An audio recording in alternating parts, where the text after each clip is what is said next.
글로벌 인사이트 가보도록 하겠습니다. 글로벌 주식시장의 주요 이슈를 좀 심층적으로 분석해드리는 시간이고요.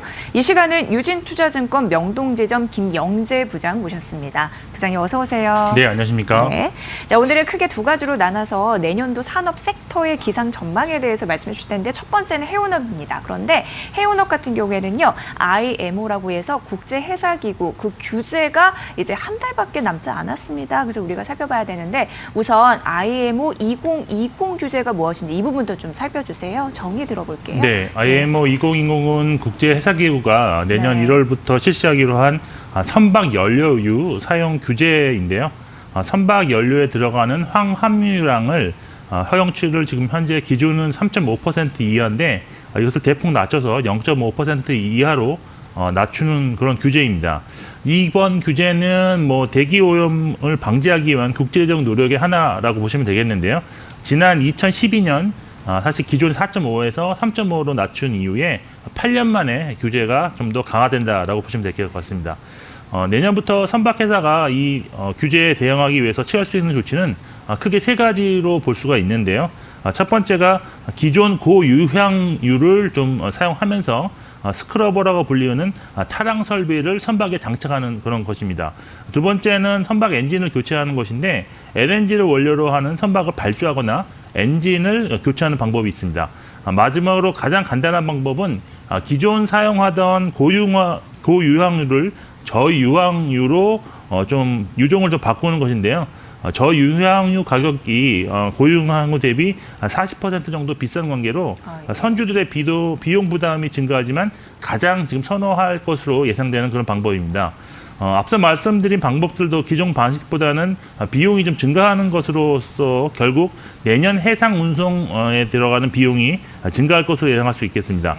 IMO 2020을 준수하지 않는 선박에 대해서 지금 주요 국가들은 지금 벌금 또는 입항 금지 조치를 도입하고 있는데 초기에는 신흥국에서 좀 반발이 있었습니다. 그래서 인도와 인도네시아가 규제를 좀 미적용하겠다라고 얘기를 했는데 현재는 이를 번복해서 전면 이행하겠다고 지금 한 상태고요. 최근 러시아가 자국 영해에 한해서는 IMO 규제를 4년 미루는 방침을 고려하고 있지만 국제 수역에서는 IMO 2020을 준수하겠다라고 밝힌 상황입니다. 네. IMO 2020 아셨죠? 이 선박 연료의 함유량을 제한하는 것이다라고 해서 국내 선박 같은 경우에도 좀 적극적으로 대처하려고 하는 듯한 현대상선이나 현대글로비스 예를 들어보면 그런 움직임이 포착이 됩니다. 그렇다면 이 해운업의 동향과 앞으로 어떤 흐름으로 우리가 예상을 해볼 수 있을지 이 이슈는 어떻게 판단하세요, 부장님? 네, 일단 이번 규제에 대해서는 이미 선박 회사들은 많이 좀 대응하고 있는 그런 상황이다라고 볼 수 있겠는데. 글로벌 선박 연료 공급 시장의 20%를 차지하고 있는 싱가포르 항만에서 지난 9월부터 저유향유의 판매가 증가하고 있는데 수치로 본다 그러면 10월 고유향유 판매량은 일단 14% 정도 감소를 했고요. 저유향유 판매량은 8월 대비 7배나 지금 증가한 상태입니다.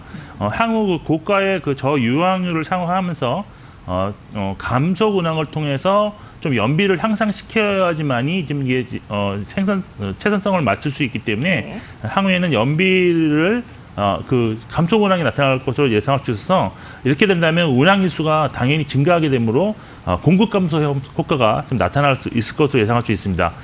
또한 스크러버 설치를 인한 그런 공급의 공백 현상도 발생할 가능성이 있는데요. 기존 선박에 스크러버를 설치하는 기간이 지금 한 달에서 약 2달 정도 걸리는 관계로 이 기간 동안 공급량이 좀 감소하는 효과가 나타나고 있습니다. 올해 약 2,200여 척의 스크러버가 설치되었는데요.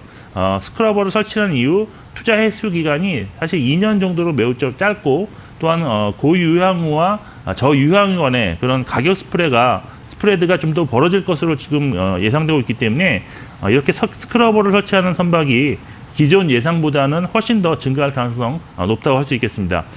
그리고 내년에는 폐선량이 좀 크게 증가할 것으로 전망되는데 연료비 상승으로 인해서 연비가 떨어지는 선박이라든지 또한 스크러버 설치나 저유황유 사용 대신 폐선하는 것이 더 경제적인 그런 선박들이 많이 늘어나면서 폐선량이 크게 늘어날 것으로 지금 전망되고 있습니다. 네, 따라가봐야 할 여러 가지 이슈가 있습니다. 가장 가능성이 높다고 판단되는 저유황유 같은 경우에 수요가 늘고 있는 상황이고 무엇보다도 스크러버 설치나 노후 선박 같은 경우에도 폐선량이 증가할 것이다 라고 말씀해 주셨는데 그럼 IMO 2020 규제 이제 한 달 앞으로 앞두고 우리 어떤 투자 전략으로 좀 수익을 거둬볼 수 있을까요?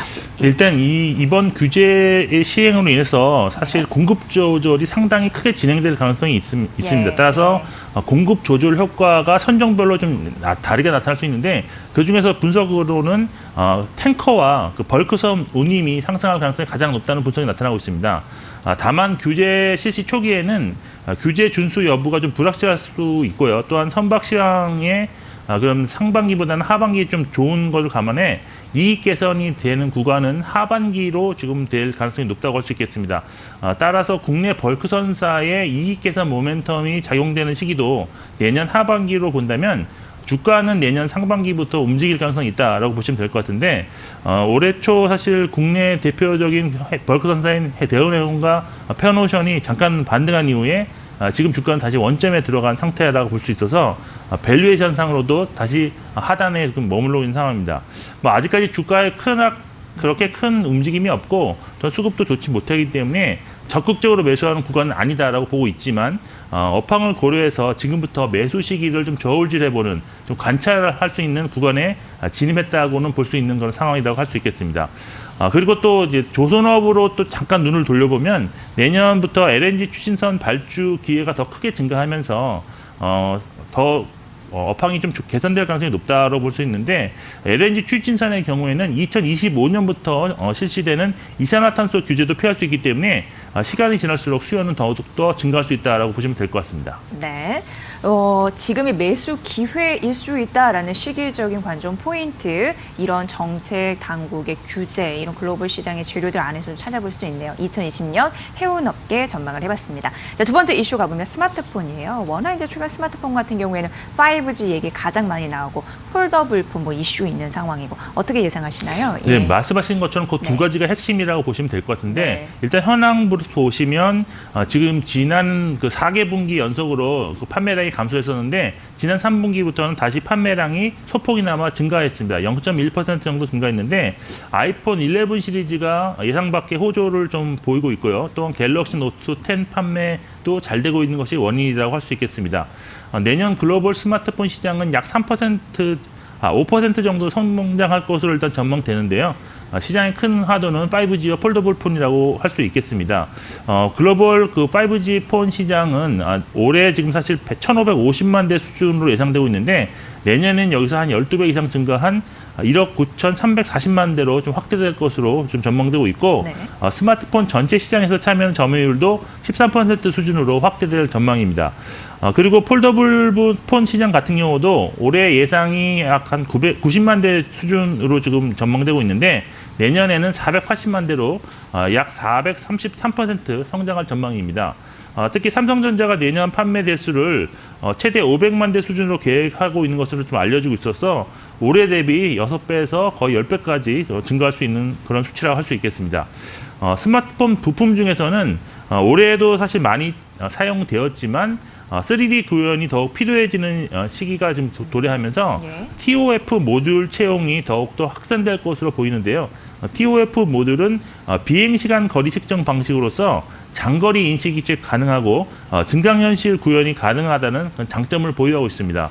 특히 내년에 그 아이폰 신제품들에서 이 TOF 방식이 적용되면서 수요가 좀 크게 증가할 가능성이 높다라고 볼 수 있겠는데 관련 부품주인 글로벌하게 소니 또 인피니언에 대한 관심이 높아질 거 보이고 국내에서는 나무가 파트론, LG 이노텍, 삼성전기 등에 대한 수혜가 예상된다고 할 수 있겠습니다.